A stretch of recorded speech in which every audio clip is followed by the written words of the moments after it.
My man Justin, what is cracking? Another week. Here we are. How you doing, my friend? The two words that Michael Jordan said when he came out of retirement to rejoin the Chicago Bulls. I'm back, or we're back. So I'm excited for today's episode of the Total BS Podcast. One, we have a super amazing guest, college football insider. He's going to give us a little recap of the whole college football slate. So make sure you stay locked in for that. Then we got NBA playoffs because I'm about to slander the hell out of the Los Angeles Clippers. And then, of course, NFL's back. Oh, my goodness, Saul Sports. So much of it is going on right now. I'm a happy camper. We got lots to talk about. All right, well, let's get ready to drink out of the fire hose because here we go. Your fans just might turn into our fans. Be cool, it's just part of the program. Spit your best 16 if you must. You're not whack, you just sound whack rapping after us. Yo, your fans just might turn into our fans. Be cool, it's just a part of this program. Spit your best 16 if you must. You're not whack, you just sound whack rapping after us. As always, you can find us on Facebook, on YouTube. You're probably watching us right now, even on Twitter, and also on Twitch. And soon to be, we're going to try and start doing some Instagram Lives, so we'll start plugging those here in a little while. But, of course, every Monday morning, we also put these online, so you can find us on Apple Podcasts, Spotify, and any other podcast streaming service that you can find. But, Justin, as you previously mentioned, we might as well get to our first guest of the day. Is a gentleman by the name of Ross Dellenger, who covers college football. Ross, how are you doing today, my friend? I'm good. As Justin was saying, it's an exciting time to have sports back. It's first full Saturday was a lot of fun, and now Sunday you kind of see the polls come out, and you're getting some feeling of normalcy back. Yeah, one conference that didn't have that feeling of normalcy come back to them really quick was the Big 12 in a big bad way. What were your overall impressions of their performance on Saturday as a conference?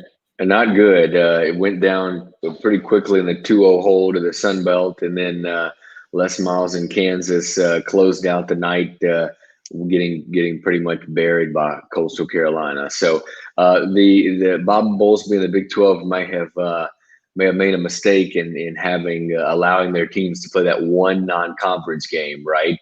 You see the SEC and some other conferences that have done the conference-only model, and maybe this is a good reason why that they did that. This is going to be a weird year, and you've got mass amounts of players on even one single team out for a duration during camp and stuff. So nobody's going to look real pretty. And when you have all this stuff going on, you're susceptible to getting upset. And that's what we saw Saturday.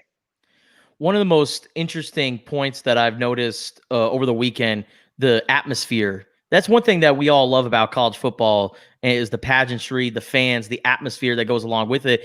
We don't really get to see that.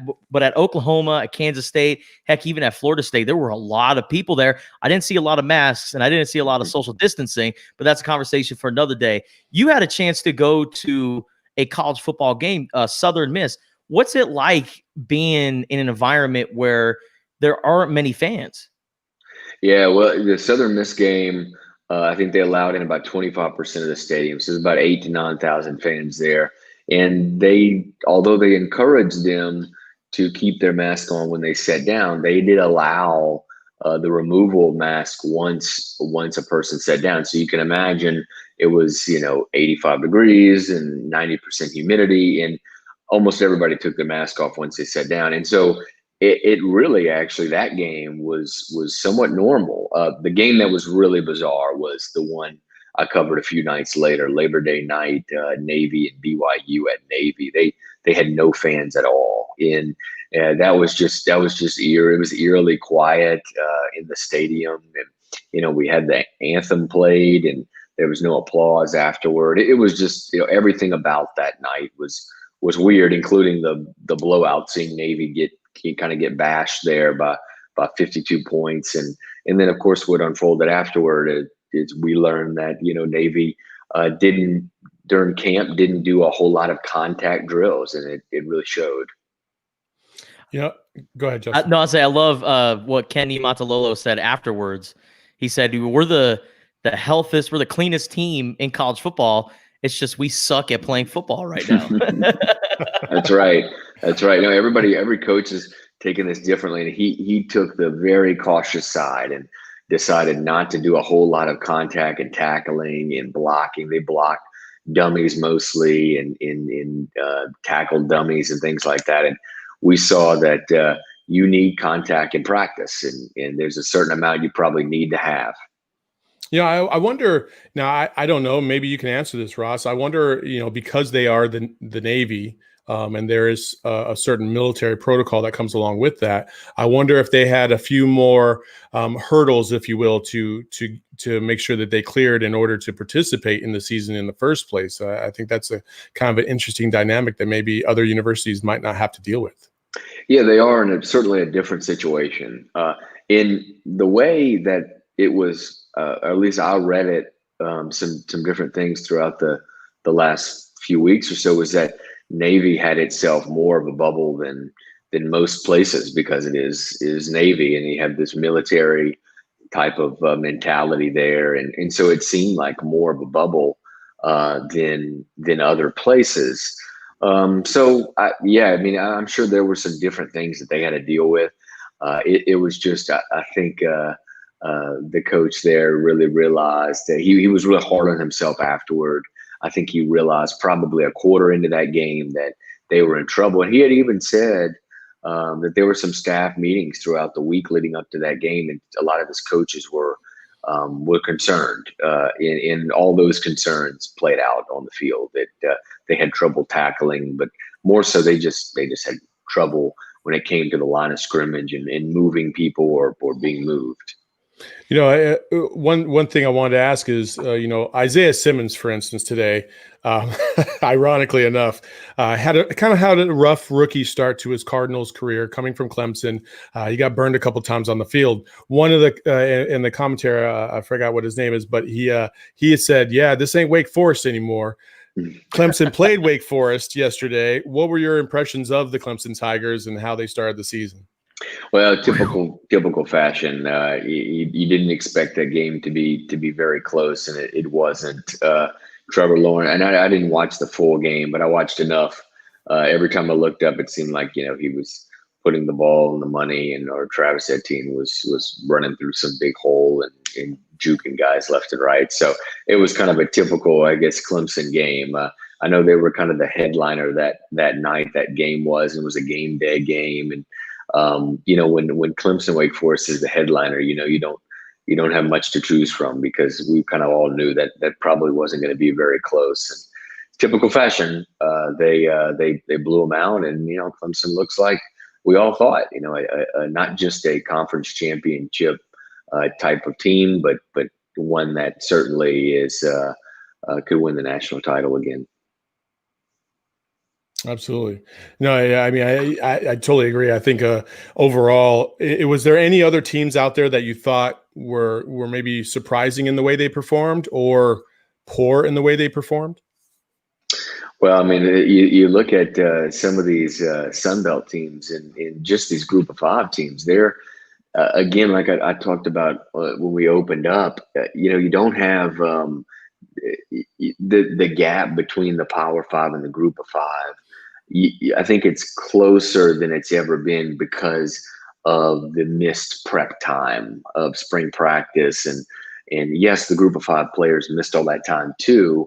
But I think that you're seeing that these Power Five teams, they're not as smoothly, not going as smoothly as they normally do. And that's an advantage for these Group of Five things. So that was one of the big things that stuck out to me yesterday, was some of these Sun Belt teams, especially going on the road. Arkansas State, even down 7-8 starters and beating Kansas State, and Louisiana Lafayette going to who? Look, I'm already missing who they. Iowa State, Iowa State, yeah. And beat Iowa State, and so those things. Coastal Carolina, of course, at Kansas. I mean, we're going to see a lot more of that upset type of deal, and you're going to see it in conference play it too. I think you're going to see some conference teams get upset by fellow lower level conference teams because just again dealing with all the COVID stuff and everything. You bring up Trevor Lawrence and Clemson. Whenever I think of Heisman Trophy for this year, Trevor Lawrence is the first name that comes to mind. I know it's only the first week, but who are some names that could possibly be in that Heisman race? Hell, it might be Jonathan Adams from freaking Arkansas State after week 1. That kid was a beast. Yes. Seriously. Really impressive by him. I mean, every time I looked up at that game, he was catching a touchdown pass. It seemed like it was really impressive.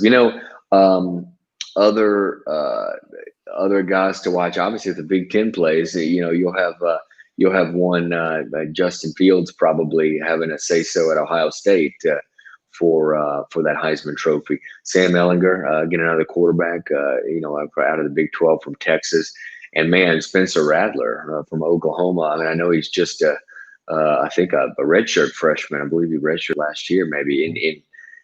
He just tore it up. So any one of those quarterbacks, I'm sure it's going to be a quarterback, and any one of those quarterbacks I can see squeezing into that competition for sure. Well, before we go ahead, Justin. No, I was going to ask, outside of maybe some Heisman players or other things, what was the biggest headline from college football in the first weekend? Well, it's tough not to say all the upsets we saw. I think there were 3 double-digit point road upsets, and we only had, I think, 15 games that Vegas put a line to. And I mean, so out of 15, you have 3 road dogs who are double-digit road dogs going on in winning. I mean, that stuck out to me more than anything else. Of course, you can't forget you had Notre Dame kind of make history. They for the first time ever they have a conference win. They 1-0 and have a conference win. But there's something else too. We had COVID is for now not going anywhere. We were reminded of that. Places like Georgia Southern, I think it was, had 33 players inactive. It was a combination of injuries and suspensions and the COVID issues. And we're going to see that throughout the season. Louisiana Tech and Baylor had to cancel their game. Yeah, And they rescheduled on Saturday, rescheduled a game a week out. Baylor and Houston are going to end up meeting, and that all unfolded on Saturday. It's just typical 2020. It's crazy. Yeah, for sure. Well, before we let you go, Ross, we know that you're working on a pretty big story that's going to be dropping tomorrow. And ironically enough, as I mentioned before we got on air, I am wearing a shirt right now that says Savage Life. And if anybody that is any kind of familiar with the U of A basketball program, this was a phrase that Raleigh Alkins used to use, and he really pumped it up a lot, and people made shirts out of it and sold it, and he didn't get a single dime out of it. When your story is kind of relatable to that, and I know you kind of wanted to maybe drop a little bit of knowledge about that. Well, yeah, there's a survey that there's an NCAA working group who's developing these NIL legislation, name, image, and likeness legislation, athlete compensation. And they've been working on this for a while, and they've sent out a survey to all the 300 plus Division I schools, and we were able to obtain a copy of the survey. And it lists some concepts of NIL. It gets deeper into the debates and things like that. So it's interesting. And then of course Tuesday, just coincidentally, we'll have our 4th congressional NIL hearing in the Senate, and we'll be covering that as well. Awesome. Well, Ross, we appreciate you joining us today on the Total BS podcast, and tell the people where they can find you. Yeah, you can follow me on Twitter at Ross Dellenger, and go to si.com. There you go. All right, that's the man, Ross Dellenger, covering college football out there amidst this pandemic, trying to figure it all out just like the rest of us, and we appreciate your time. Thank you, Ross. Thanks. All right. Some pretty cool stuff, man. I'll tell you what, man. Jonathan Adams, that dude. I don't know if you got a chance to see him very much yesterday. Woo, man. Hey, he's my new favorite college football player this season, and he did it with a banged up knee. I was wearing a knee brace the whole time, and he was catching one-handers left and right. He had a catch on the sideline that was out of bounds, and but it was still a phenomenal catch. He brought it yesterday for sure. there are some dogs at that level. It's not Power 5, but players from the Sun Belt and other conferences, there are some dogs right in those conferences. And I agree with Ross, with the lack of protocols, or I wouldn't say lack of protocols, but the lack of practice time due to the COVID-19 pandemic, it's really affected a lot of teams, and it really makes college football a little bit more even during this time. So Arkansas State looked pretty good. Louisiana going on the road. I mean, they go by Louisiana, but they'll always be Louisiana Lafayette. They looked great. Coastal Carolina, what they did. College football was just so awesome to watch this weekend. I just wish the Pac-12 and Big Ten were playing as well. But I'm not going to sit here and say that they made the wrong decision. No. I don't know who made the right decision and who didn't. So who's making the wrong decision right now? Who is the broadcast companies that keep piping in the stupid crowd noise? Like, dude, turn it down a notch, okay? Like, and we'll get into this as we cover the NFL here in a second. But oh my gosh, like some of these places that didn't have fans, the crowd noise was ridiculous. It's like, no, that it would never be like that in real life. Like it's too much. You know what I mean? And so, but speaking of the NFL, that was one thing that I noticed today that I just did not like. I'm watching the Cardinals 49ers game, and holy crap, like what is going on right now? It was like, somebody would fumble the ball and it's like a big roar. And I'm like, what? No, it's a home game. People would be groaning and bitching about this. Like they wouldn't be like, Yeah. But that's with the broadcast team, right? That's with Fox. That is totally on the broadcast team. Yes. Whereas in the NBA, in the bubble, I mean, they have crowd noise, but it's in the arena. So it sounds a little more authentic. Yeah. The one that I watched on Fox today, it wasn't real whatsoever. And it was a little tough to watch. And hopefully this is a growing pain and they're going to figure it out. Maybe a lot of people respond and comment on it and maybe they fix it. Who knows? Maybe. Well, hey, Justin, let's go ahead and wrap it around the NFL and take a look at some games and go through it real quick and let's give our quick thoughts in this NFL whip around. We'll start with Cleveland and Baltimore. The Baltimore Ravens came out and pretty much smacked the hell out of the Cleveland Browns, which everybody pretty much expected. I don't know why people are so high on Baker Mayfield all the time. I have something to say about this, man. One interception today, no touchdowns. Mm-hmm. And it took him a really long time to scratch 100 yards passing today. I don't understand why Baker Mayfield has the hype that you just mentioned.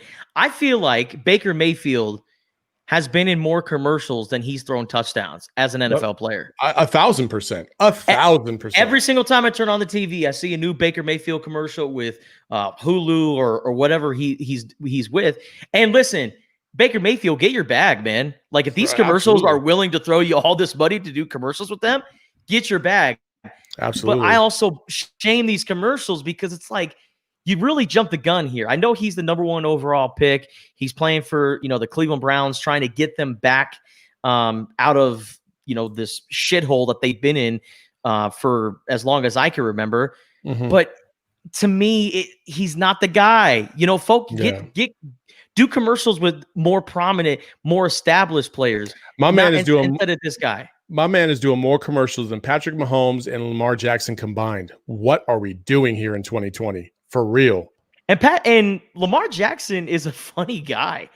Dude, he's awesome. He's been awesome. He's been awesome since he was at Louisville and won the Heisman. And he's wearing that sweet red suede freaking jacket with his mom in the front row, man. Like that dude has been balling since day one. It's just he balls in a different kind of way. And he just happened to find himself in a situation with John Harbaugh, who can utilize him and understands how to utilize him and the skill set that he has to make the team even better. That's what good coaches do. They take your skills and they find a system and a way to use you the best way possible. They have done that in Baltimore. He had, he's 20 for 25, 3 touchdowns. He hooked up with Marquise Hollywood Brown a couple times. Mark Andrews had a couple touchdowns. I only know Mark Andrews had a couple touchdowns because he's on my fantasy team.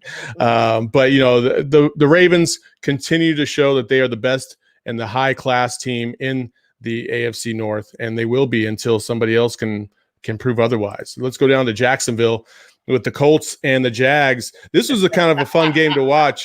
Man, I'm laughing so hard right now. Why is that? Because I looked at the end of that game and saw Phillip Rivers throw an interception. They were up. Jacksonville then scores a touchdown. On the following drive, Phillip Rivers throws an interception to ice the game. Me being a longtime Chargers fan, I saw that and went, oh, Phillip. I feel that. Oh, yeah. Phillip. Oh, man. I've watched that scene so many times during his time with the Chargers, but he's Indianapolis's problem now. I love Phillip Rivers, but man, that was tough to watch. Gardner Minshew, 19 of 20, 95% passing, 173 yards, 3 touchdowns. I believe he's the first player in NFL history to throw for 95% and have 3 touchdowns, which is crazy.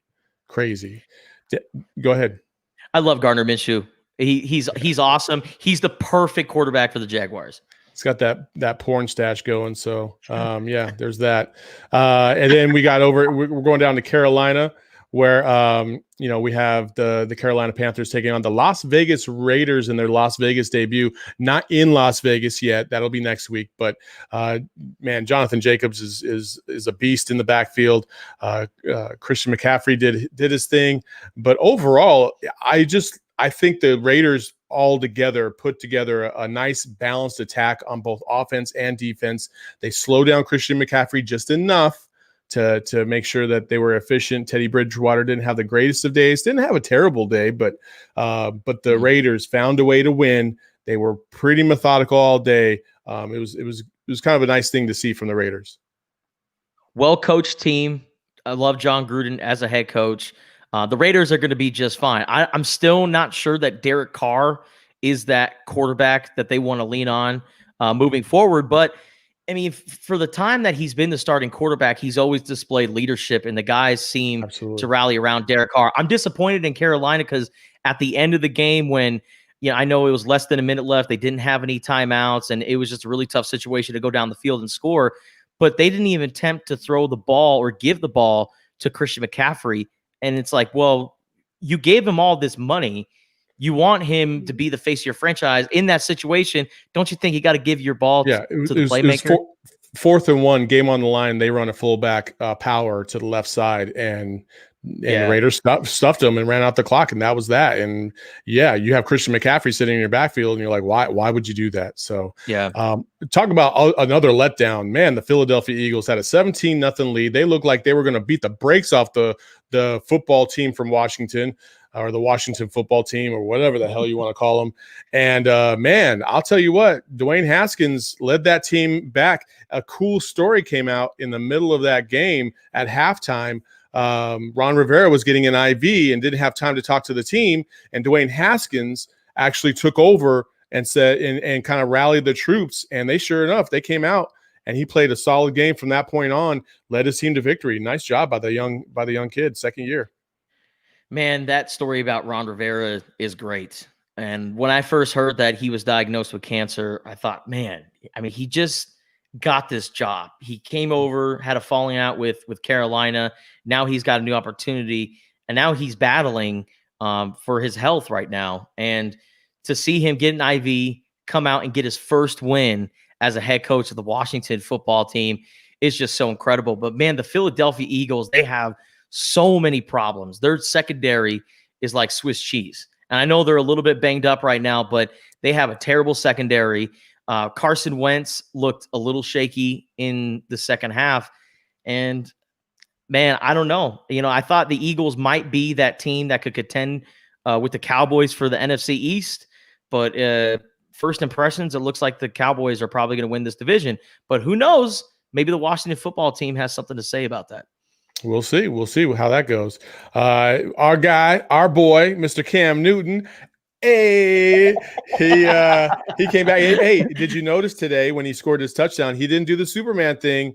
He went with the Black Panther thing, which I thought was pretty dope, man. Pretty dope. Mr. Cam Newton leads the Patriots to victory, had a couple rushing touchdowns, had 75 yards. He ran the ball quite a bit today. That's something that obviously Bill Belichick isn't used to, but they're using Cam in Cam ways, which is not surprising. I was curious what was going to happen when Cam Newton went to the Patriots. How were they going to let him express himself?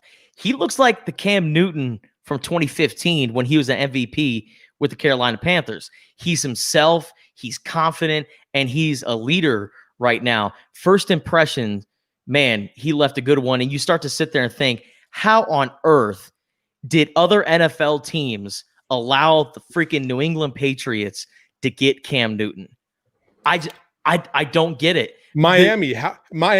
Why, The Chargers. The Chargers. They got Tyrod Taylor, Justin Herbert right now. You all need a quarterback. Like, why? It doesn't make sense to me either, man. It's like the rich get richer. And the crazy thing is like a lot of these teams didn't play very well. Everybody didn't. They had certain phases where they just did not play well on offense or on defense. You could see where the lack of preseason came into play. So if you got in that W column today, you're feeling pretty good because you're like, wow, that was kind of like a practice game and we won. So yeah, put that in the notch and let's go. And I think the Patriots were one of those teams where they didn't look crisp all over the place. Cam had some errant throws and there were some certain things that just didn't mesh well together, but they figured it out. They won the game. They're 1-0 on the season. They're going to move forward because I'll tell you what, this next team that we're about to talk about, much like the Philadelphia Eagles, started off strong, but they did not fade away, and that's the Buffalo Bills who came out. They were up 21-0 on the Jets before they could even blink. And you could see the score is 27-17. That means from the second quarter on, they only scored 6 points. And Josh Allen, man, for as good as he can perform, he also is wildly erratic. He had John Brown in the back of the end zone one time, and he just did not turn his hips enough to get the ball to him in the back of the end. And all he had to do was just flick his wrist, and he just sails it 5 yards over his head, and they don't get the touchdown. They end up kicking a field goal, and it's just missed opportunities like that will kill you if you're playing a team like the Patriots. But luckily enough, you're playing the Jets. Yeah, playing the Jets, and I also think, too, the Buffalo Bills defense is going to win them a lot of football games this year. I mean, that's really what they're known for is their defense, especially in that secondary, giving Tre'Davious White that big-time contract. I think, in my personal opinion, he's the best cornerback in football right now. But, man, you're so right about Josh Allen. Just absolutely no touch, very erratic. I heard today on a broadcast that he plays like a bucking bronco.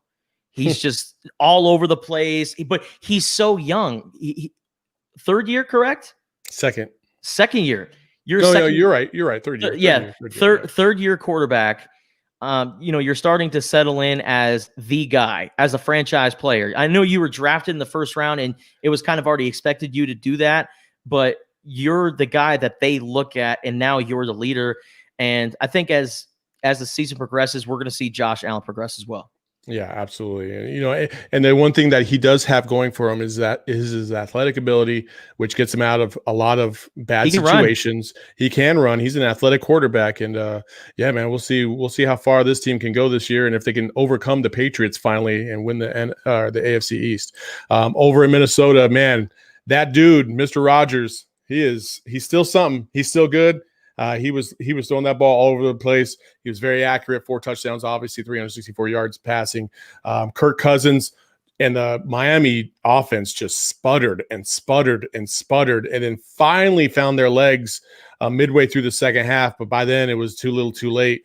The Packers had pretty much put them away. Green Bay is going to be one of those teams that I think makes some noise this year. They've kind of taken a step back over the last couple of years. I know Minnesota was the class of that. Green division. Bay was in the NFC Championship last year. Yeah, but they didn't win the division. And they didn't even play that well. That's the thing that might be scary, is that they didn't play well at all last year. They still found a way to get to the NFC Championship. True. You know what I mean? But, Minnesota has been that team in that division over the last couple of years. Mm-hmm. Matt LaFleur and Aaron Rodgers, they're going to make some magic this year. Devontae Adams, incredible. Aaron Rodgers, like you said, Saul, he's that veteran quarterback that just seems to not really showing any signs that he's going down. He's one of the best quarterbacks that we've seen in this generation, and Green Bay going to be really tough to beat this year. I really want to see Aaron Rodgers bring back the championship belt thrust, hip thrust in the.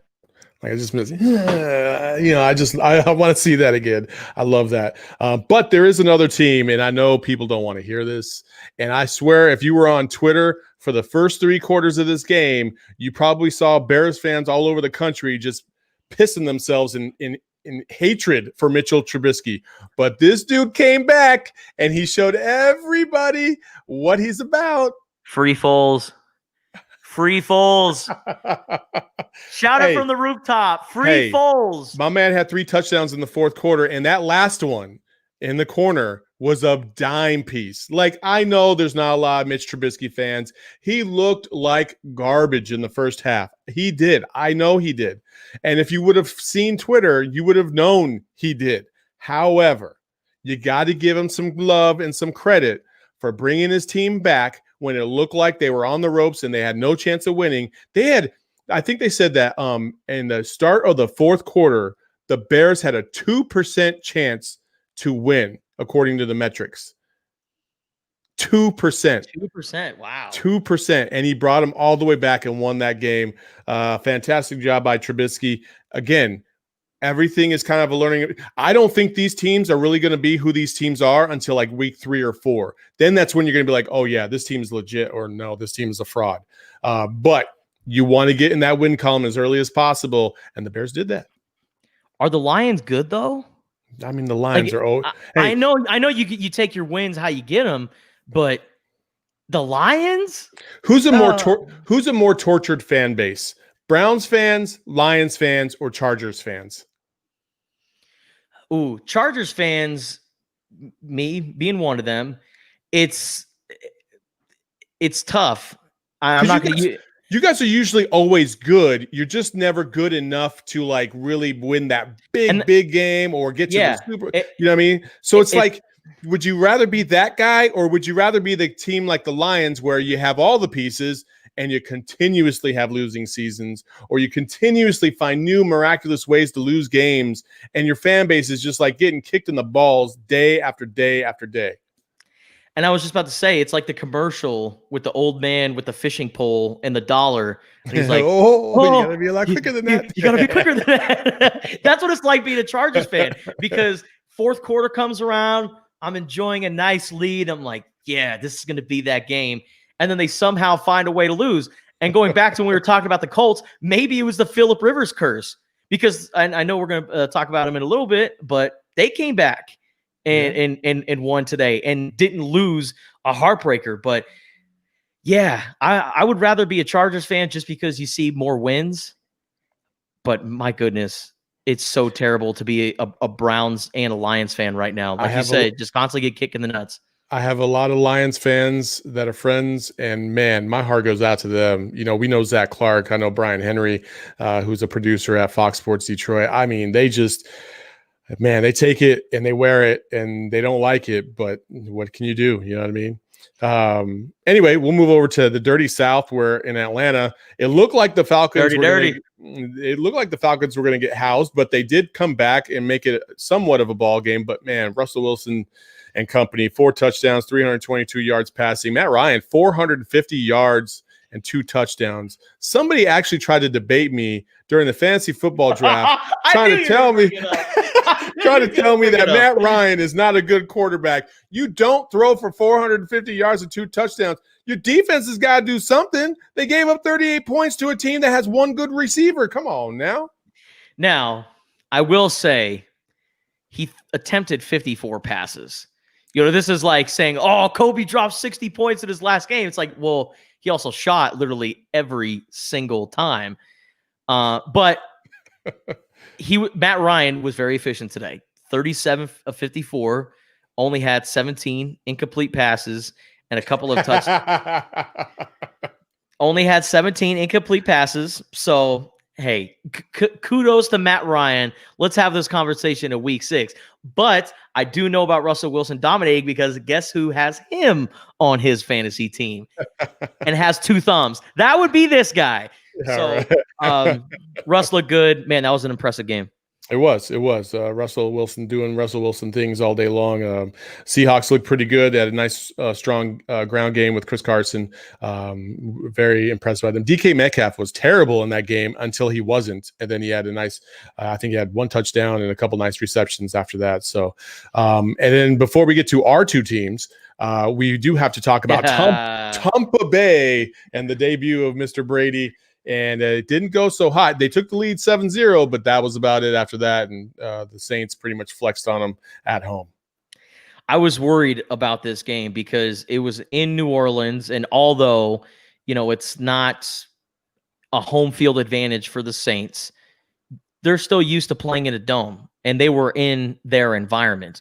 And this is a team that has been playing with each other for a little bit. Drew Brees has been that quarterback for how many years now? 14 or something like that. Alvin Kamara, got his new contract, looked pretty solid. A little bit in spurts, he looked okay.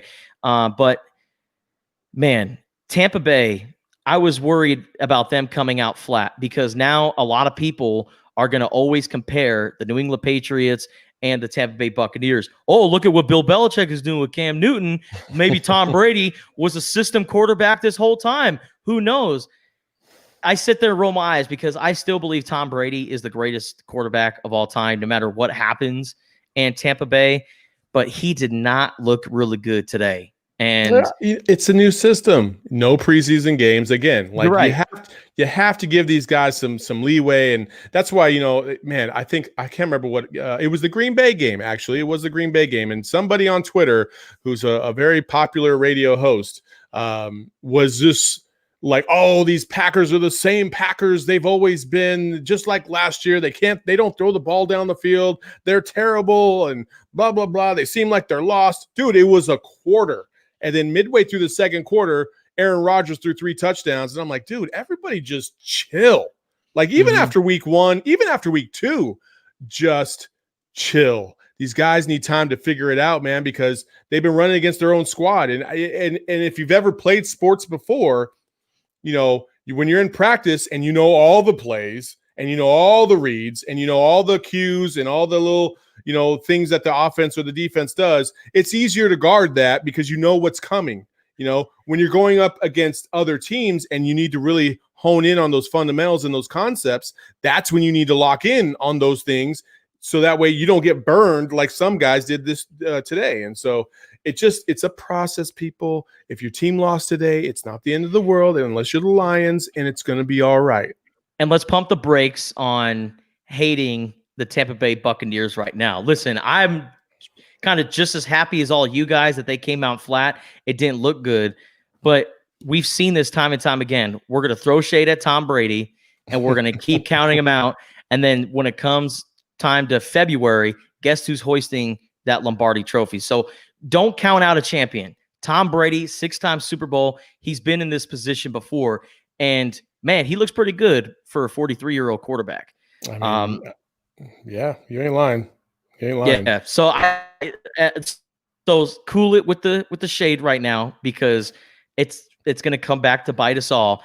But damn well Jameis Winston was just fist pumping every single time the Saints scored today because he's on the sideline and they canned him so they could sign that 43-year-old quarterback that was throwing pick sixes and didn't look good today.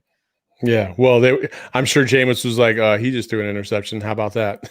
A couple times when Tom Brady did it. So, and then finally, before we wrap this all up, we do have the Bengals and the Chargers.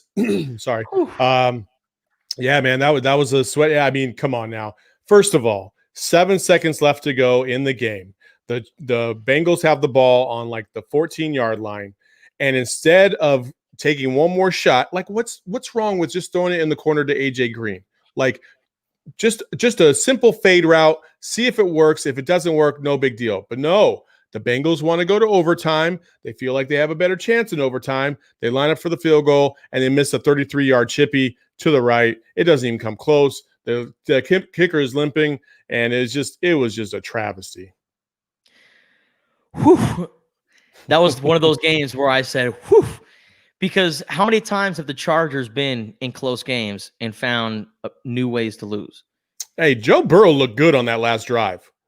He looked really good. I mean, he looked good throughout the game for a rookie quarterback playing his very first NFL game. I thought Joe Burrow was impressive. And the very first touchdown was a rushing touchdown for 25 yards. Yep. He was striding down the field. Joe Burrow, sneaky athletic. And I'm excited to see what he does this year with the Cincinnati Bengals. But, man, the Chargers, they have a solid roster. I really like the Chargers defense. Re-signing Joey Bosa, having Melvin Ingram coming off the edge. It hurts not having Derwin James for the year because he's going to be out, with a leg injury. That hurts big time. But the Chargers, they have pieces to compete. Are they better than the Kansas City Chiefs? Nah. I mean, that's still the Chiefs division. But if you could still compete for second place and get a wild card spot, that would be ideal. And I think the Chargers have enough to get there. But Tyrod Taylor's got to do better. Tyrod Taylor looked shaky today. The offense looked very flat. Should be interesting to see what they do. And then finally, somebody that does not have sneaky athleticism, Mr. Kyler Murray. The Arizona Cardinals down 10-13 at the half. They scored 2 touchdowns in the fourth quarter, come all the way back. Mr. DeAndre Hopkins looked pretty good all day. And I will say this, 14 receptions, 151 yards. Yes. However, we also need to be cognizant of the fact that Mr. Larry Fitzgerald only had 2 or 3 receptions, and Christian Kirk didn't even have 1. And they didn't really run the ball that well. Again, this is almost like preseason. These guys need to work this out. And you could see that evidently very much so with the Cardinals, who were trying to find their legs. And then in the second half, they found their legs and they pretty much drove the field with ease. And Kyler Murray's legs did a lot of that driving for them. 230 yards passing, 2 total touchdowns, one on in the ground and one on the air, or one in the air and one on the ground. And 91 total rushing yards. What sucks, though, is that he had 100 yards rushing, but he had to take a couple knees to end the game, and that's why he has 91. That's crappy. So somebody in Vegas is pretty pissed. Yeah. Right? Pretty much. If there was an over-under on his rushing yards, but we're talking about games for this weekend, and you were asking for my prediction, and I just got to let it be known who had 2 thumbs to pick the Arizona Cardinals to pull off the upset against the 49ers. It was this guy, because I just thought that the 49ers were going to come out a little flat, and they did. Jimmy Garoppolo didn't look like the quarterback that took the San Francisco 49ers to the Super Bowl last year, but the 49ers are going to be just okay. Raheem Mostert, that play that the long touchdown that he had, I mean, he's going to be a beast this year for the 49ers. But you bring up Larry Fitzgerald, Saul. I want a lot of people to go. I want people to go to my Twitter and look at a video that I retweeted by Cameron Cox, guy up here, sports anchor up here in Phoenix. Larry Fitzgerald is a pro's pro. And I need a lot of people to see this video, because when time was running down and they needed to quickly spike the ball to set up a field goal, to stop the clock and set up a field goal, there was a play and the clock was going. Larry Fitzgerald hurried up, picked up the ball, gave it to the ref so he could put it down and spot it. That right there, that play was probably the main reason why they were able to get any points out of that drive. So Larry Fitzgerald, once again, a pro's pro. He does all the small details and focuses on those little things that you need in a winning football team. The Arizona Cardinals, man, I'm telling you what, they're going to surprise a lot of people this year. They have the best wide receiver in the league in their offense. Cliff Kingsbury's now settled in as a head coach. Kyler Murray looked pretty good. If that defense can play a little bit better, Saul, I'm telling you what, they're going to be really fun to watch this year. Yeah, and again, they missed. They had a lot of coverage breakdowns, a lot of assignment breakdowns.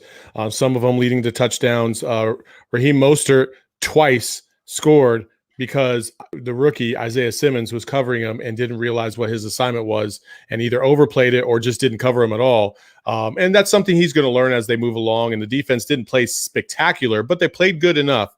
And you're right, Jimmy Garoppolo did not look very good. And they pointed it out several times on the broadcast. But overall, the Cardinals win. They're 1-0. And so half the teams. And right now, as the last time I checked, it is 2017. Cowboys are down by 3, but they have the ball and they're driving in the fourth quarter. So we'll see how that fares out. And there's a couple games tomorrow night, and we'll give you guys all the recaps and how we did in fantasy on Wednesday during our podcast that we drop on Thursday. On Thursday we'll drop that and let you guys all know. So and then we'll move along to the NBA real quick. Just the Clippers choking it away yet again and having to go to a game 7, which I know Kawhi does not want to do. And hopefully they win that game 7. Otherwise, man, that's a major choke job by the Clips. Hopefully they win game 7. Why do you want that? Because I want to see the Clippers versus the Lakers. You sell out. Me too. Me Jesus, you got Lakers fans. You know what? For Lakers fans clamoring about their 16 championships, you sure as hell want the easiest way to the freaking finals, man. Of course. No, we want to play the best. We the best. DJ Khaled, let's go. The Clippers and series clinching games in the Western Conference semifinals. Saul, they are 0-6. They are 0-6. The Clippers have never been to the Western Conference Finals. They've been on the brink for the last week now, and they have struggled to put away these Denver Nuggets. But the Nuggets did this in the previous series too. They were down 3-1 against the Utah Jazz and rallied back and won. The Clippers just looked completely lost out there today. And I felt like I was the only one watching the game because everyone was watching NFL. But the second I saw that the Nuggets came back and they were up by 5, I was like, ooh, look at the Clippers. Let me turn it over to that game. They looked completely terrible. So I'm going to tell you what, playoff P, pandemic P, doesn't matter. Nuggets in 7. Oh my Nuggets gosh. in 7, baby. Oh and if the Nuggets win, you don't want to hear from me because you want to know what? If the Los Angeles Lakers were in this position, Twitter would be on fire right now. Nobody maintains the same energy because nobody paid attention today because of the NFL. So the Clippers did this at the best possible time. Now, if they lose Tuesday, best believe the dumpster fire from Twitter will be coming, and it will be coming for Kawhi and PG. I promise you that. That will happen. But today it's like, oh, the Clips lost. But did you see the NFL games today? Yeah. So they got a little bit off the hook. And then also, real quick before, obviously the other series are solidified. You got Miami and Boston about to start their series. And then the Lakers already took care of the Rockets. But head coach Mike D'Antoni from the Rockets moving on as he told the Houston Rockets that he did not want an agreement. He did not want an extension. He's looking for other pastures. The rumor is right now that he could be heading to Philly, which would be an interesting thing because they need somebody who can really get into the headspace of Ben Simmons and one Mr. Joel Embiid.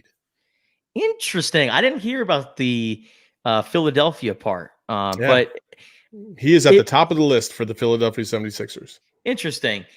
I'm going to quote Mark Jackson here because it seems like Mark Jackson says this on every NBA broadcast. Give him credit. I mean, give him credit. Give Mike D'Antoni credit. He says it all the time. Give blank person credit. I give Mike D'Antoni a lot of credit, even though that the Rockets era didn't really pan out for him. I applaud Mike D'Antoni because Ramona Shelburne actually tweeted this out yesterday. For a lot of teams, everyone was just kind of waiting out the Golden State dynasty. Like the LA Lakers, they were like, okay, we're going to, let them have their ride. And then we're going to make a big splash, get Anthony Davis and put ourselves in the championship to win. But the Rockets were always that team that constantly made moves, trying to add pieces and stars to counter the best teams in the NBA. And they were always right there competing against them. It's so unfortunate that, they weren't able to really do anything. And I don't know if that's coaching or if that's just the personnel they have with James Harden and Russell Westbrook. But I give Mike D'Antoni a lot of credit. Even though it never really worked out, they were so close to finally breaking through. But they ran into the freaking Golden State Warriors and then LeBron James and Anthony Davis. Like, that is so tough to beat every year. But Mike D'Antoni, shout out to you. Hopefully you do well in Philly if that's where you go. Yeah, we'll see how that all unfolds. And like we said, the Heat and the Celtics will start this week as well as we await Tuesday. Clippers, Nuggets. We'll see Game 7 that night. Man, you know what? For a pandemic that started with some games here and there, and then baseball has been kind of filling in all the gaps. For the last 60 days, there's only 2 weeks left in the baseball season.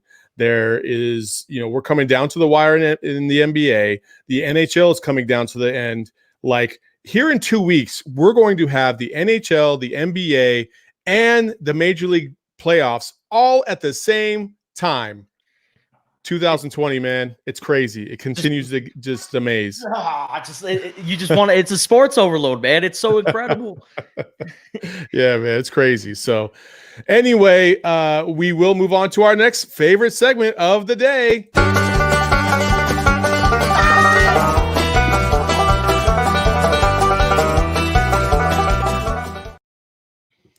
Don't be that guy. And Justin, I know you have one that you want to verbally talk about, but I wanted to start it off with all the fellas out there. Fellas, I think we've all been down this road before when we have that significant other and they just, they say they're going to be ready in 15 minutes, but they're never really ready in 15 minutes. And you're just frustrated. And I don't understand why women are like this from time to time and why it takes them so long. But this guy perfectly says it for me. I was ready 3 hours ago. She said all she had to do was change her clothes, powder her nose. Sun is setting as I look out the window, and at this rate she's moving at, I don't think I'll ever go. Sing it with me. When will she be ready? When will she be ready? When will she be ready? Oh, I don't know. Wow. Incredible voice. Yo, this dude, Mr. YX official. Ice. I just ran into him. Now, I full disclosure, when I saw this, I was like, man, this man can sing. And then he had to follow up with a part 2. You said we were gonna smash tonight, but you ate that last apple pie, and now your stomach isn't feeling right. I told you that didn't smell alright, and now you're pooping your life away. Oh my God, shut up! Oh, you're pooping your life away. Better not be posting this. Yeah, you're pooping your life away. You're pooping your life away, baby. And now we can't smash, cause you got hella gas. You better wash your ass. You know it's not cool, but what else can I do?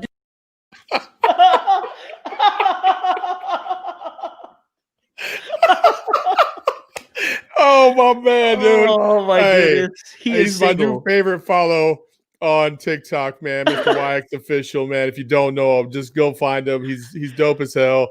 Yeah, he should release a single for sure, man, because that's when he says that now we can't smash because you got hella gas, man. I just lost it, man. Hey, better wash your ass. It's so good, man. It's so good, so good. So, ladies, don't be that guy. If you say it's going to be 15 minutes, make it 15 minutes. If you need 2 hours, say you need 2 hours. We got you. But just let us know. Yeah. And during that time, maybe kind of get some ideas on where you want to go to dinner, because then you wait all this time and then it's time to go out. It's like, hey, well, what are you feeling today? I don't really care. I don't know. Okay, cool. Let's go get pizza. I don't feel like pizza tonight. Well, damn. Did you just say you don't care? It's like, if you don't care, we're going to Taco Bell. Yeah. Oh, hey, Estella knows that I have a list of restaurants that she hates to go to. And if she says she doesn't care, we're going to number 1, Buffalo Wild Wings, Taco Bell, Papa Dough. Oh, you don't like that either, huh? Domino's. No, you don't like that? You're like, trust me, you know where you want to go. Just tell me. And just make sure when we go to Taco Bell, keep your eyes on the right side of the menu. See that little $1 at the top right? Anything below that part, that's the section. So these 10 items is what you can pick. Oh man, dating tips from Justin Spears right here on how to show a girl a good time. There you go. All right, Justin, who's your don't be that guy? And you know what, this one's probably going to hit home for a lot of people, especially out here on the West Coast, because this is just ridiculous, man. Man, it's so crazy. You know, I wake up, and us being here in Arizona, we go outside and you think it's overcast, but it's not overcast because it's smoke in the air from the California wildfires. And it was so crazy seeing those videos in NorCal, in the Bay Area, like San Francisco, with an orange sky. It looked like the apocalypse was coming. So California isn't in great shape. And actually the Cardinals-Niners game was kind of up in the air because of the wildfires. But the El Dorado fire in Northern California, it was discovered how it started, and it was because of a gender reveal, pyrotechnics, and it just caused the fire. And that's where we are right now. So a wildfire that's burning thousands of acres, forcing people to leave their home and evacuate, it's ruining people's lives right now. And it all started from a gender reveal. And I just sit there and shake my head because it's like, wow, of course. One of the biggest wildfires going on right now in the U.S. started because of a freaking gender reveal party. This has got to stop, man. Like, Yeah. do the blue or pink cake. My brother, when my niece, right before my niece was born, he hit a golf ball off a tee that turned into pink dust. That is not going to start a fire. So if you're going to do a gender reveal party, do something that you know isn't going to set something on fire. So no fireworks, nothing in that category. Just do a normal gender reveal party, or you could just not do a gender reveal party at all. Just tell me what it is. Just say, hey, everyone, we're having a boy. Everyone is going to be just as happy for you as if you were to do a gender reveal party. So if you want to do a gender reveal party, why don't you go back to biblical times, do a biblical gender reveal party? You know what that is? That's, I'm going to find out when it comes out. Look between the legs. There it is. Hey, boy. Boy, look at that. All right. Glad we got green for everything because it's gender neutral. All right. So, and then finally, we always like to leave you on a nice heartfelt moment before we let you guys go for the night. And Justin, you had provided one courtesy of one Mr. Rex Chapman, who loves to share everything on Twitter. And it's pretty moving. It's pretty special. Go ahead and tell him. My bad. Hold up. Oh, and I screwed it all up. I just screwed it all up, man. I let the whole team down. You let the whole team down. You let the whole team down. So the video, it was obviously more than a year ago. It wasn't in 2020 because the gym is full. It's a youth basketball game. It was pre-COVID. And there was a player who wasn't the best player on the team. It was very obvious. And physically, he wasn't capable of doing things that his teammates were. Yeah. And he really struggled to shoot the ball. So he had a teammate, big old number 50. Man, the guy was the tallest guy on the court. And what he did was he called for his teammates to throw in the ball, and he got the basketball, gave it to the kid that I was just talking about, and had him shoot the ball. and he realized that he couldn't do it by himself. So he called for the ball again, grabbed it, gave it to the kid, and guided him when shooting the ball, and Picked it him went up. in. Yeah, picked him up, Exactly. yeah. And the kid was just so thrilled because he scored his first point as a basketball player in a game. For the opposing team to be totally okay with that, and for the player to help his teammate out. And we're not talking about like older kids. We're talking about kids that are just like, what, maybe 8 years old, 8, 9 years old. To see that, it was just so uplifting, and it really gives me hope for this future generation of kids. Yeah. And it really warms your heart.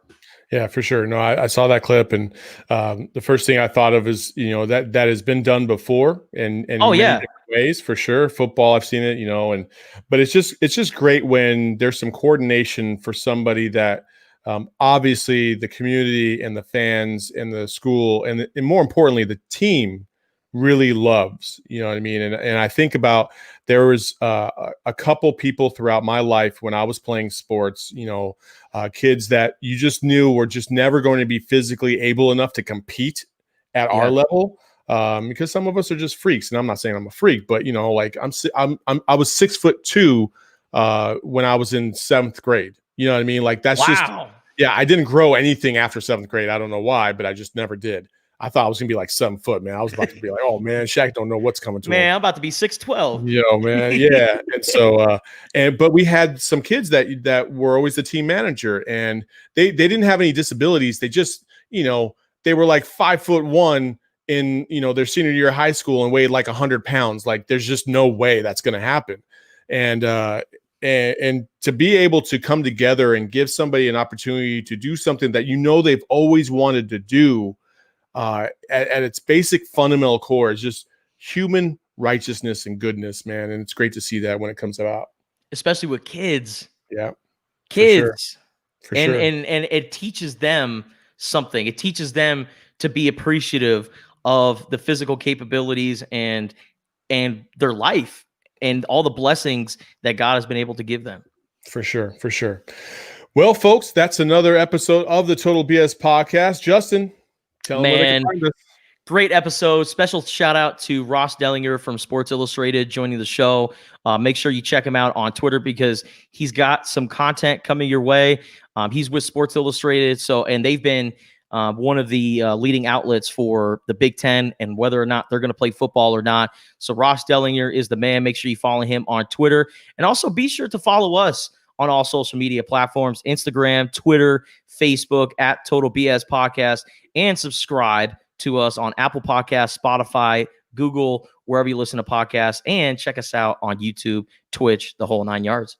The whole 9 yards, baby. Till next time, we love you. We'll see you when we see you. Peace. Your fans just might turn into offense. Be cool, it's just part of the program. Spit your best 16 if you must. You're not whack, you just sound whack rapping after us. Yo, your fans just might turn into offense. Be cool, it's just a part of this program. Spit your best 16 if you must. You not whack,